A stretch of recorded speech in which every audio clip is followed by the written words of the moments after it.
இயேசுவில் எனது அன்பிற்குரியவர்களே, உங்களுக்கு என்னுடைய இதயம் கனிந்த வாழ்த்துக்கள், வணக்கம். அன்பானவர்களே, இன்று நம்முடைய சிந்தனைக்கு லூக்கா நற்செய்தி 16வது அதிகாரம் 1-13. செல்வர் ஒருவருக்கு வீட்டு பொறுப்பாளர் ஒருவர் இருந்தார். அவர் தம் தலைவரின் உடைமைகளை பாழாக்கியதாக அவர் மீது பழி சுமத்தப்பட்டது. தலைவரை அவரை கூப்பிட்டு, உம்மை பற்றி நான் கேள்விப்படுவது என்ன? உம் பொறுப்பில் உள்ள கணக்கை ஒப்படையும்.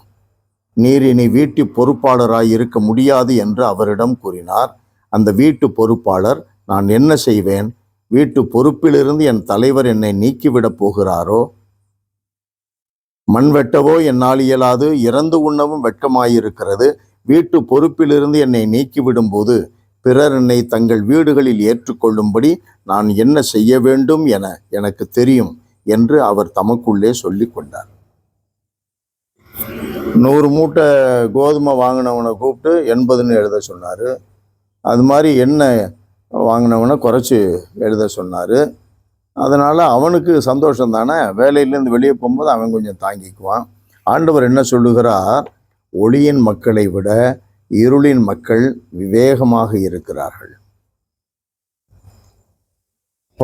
பல கிறிஸ்தவர்கள் நம்மை விட பல கிறிஸ்துவை அறியாதவர்கள் எவ்வளவோ புனிதமாக, தெய்வீகமாக, உண்மையுடன் வாழ்கிறார்கள்.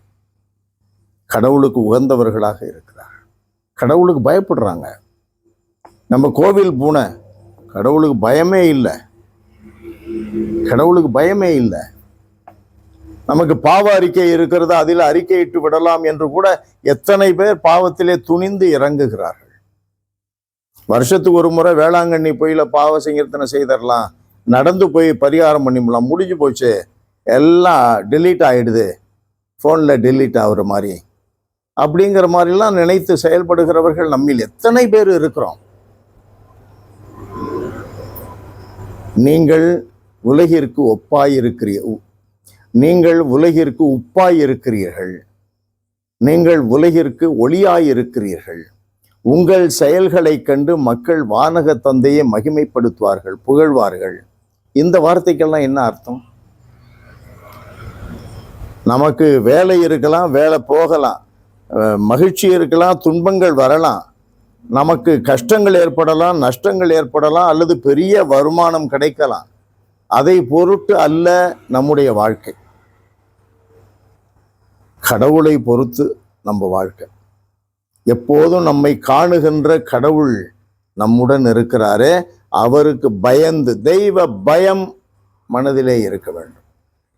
எல்லாம் வல்லவரே, எங்கள் இறைவா, உம்மை போற்றி புகழுகிறோம், தாழ்மையோடு ஆராதிக்கிறோம். ஆண்டவரே, நன்றி செலுத்துகிறோம். தகப்பனே, எங்களுடைய அன்றாட வாழ்க்கையில் உம் திருமுன்பாக நாங்கள் நிற்கிறோம். உம்முடைய ஒளி எங்களுக்கு வழிகாட்டுகிறது. உம்முடைய கண்கள் எங்களை பார்த்து கொண்டிருக்கின்றன. இவைகளை நாங்கள் உணர்ந்து உமக்கு பயந்து தெய்வ பயத்தோடு வாழ எங்களுக்கு அருள்தாரும். விவேகமாயிருக்க, உண்மையாய் விளங்க எங்களுக்கு வலிமையை தாரும். இயேசுவின் நாமத்தில் ஜெபிக்கிறோம் பிதாவே. ஆமென், ஆமென்.